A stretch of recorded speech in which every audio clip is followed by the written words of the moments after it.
Welcome to the Becker County Master Gardener's Ramblay Rose program, and today I'd like to talk to you some more about different kinds of vegetables and vegetable gardening practices. One thing in gardening, you do want to rotate your crops. Small garden, large garden, doesn't matter. This year my tomatoes are here.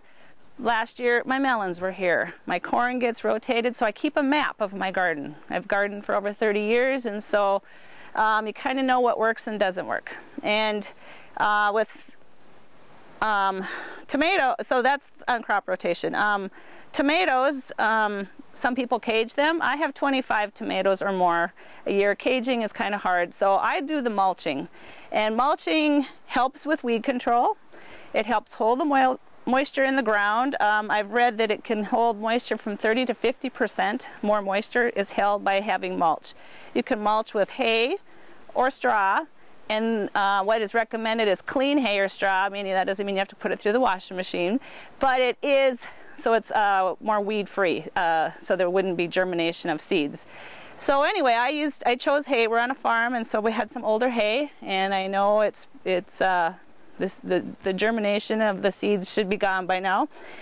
You put it 3 to 4 inches thick around the plants, and but if you do not have that choice of the luxury of having hay or straw, you can use plastic, black plastic. People use newspaper, or you can use wood chips, like old wood chips, and you wouldn't want to use the new stuff.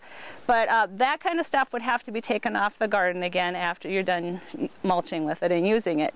And it probably can, some of it can be reused too. Here, the hay and straw can just get tilled into the garden, and it makes very good organic matter for the garden. The tomatoes, I've had very good luck with mulching over the years. The tomatoes, after a while, you know, when they get so big, they'll just lay down, and the tomatoes are not touching the ground, so there's not a rotting problem that way. And it works very well. That's mainly the main crop that I do mulch with. We do have a small tractor and cultivator, so a lot of my garden we can cultivate until the roots get too, or the plants get too big. One more thing I want to mention on the tomatoes would be cultivating. Tomato roots are very shallow, and so when you cultivate or hoe or till, especially the bigger they get, you have to be really careful because those roots are there and you can damage your plants. So that's another reason for mulching also. Another thing I'd like to talk to you about is trellising. There's different ways of taking care of vine crops that are going to be crawling, like cucumbers, zucchinis. Peas is what I usually trellis. And the peas that I'm trellising here are the sugar snap, the ones that get to maybe be 2 to 3 feet tall. One year I didn't get around to it. My peas were just laying all over the place, very hard to pick, and just didn't produce as well. There's a shorter row of peas here. Those are just more the garden type peas, and that works fine. The reason why I have the peas next to the tomatoes is when these peas are done, they get pulled out, tomatoes kind of take over. So that's another part of the garden rotation of keeping, you know, kind of keeping track of what. And beans, same thing. Beans are short-lived too, and so pretty soon they'll go out, and that'll make more room for my tomatoes.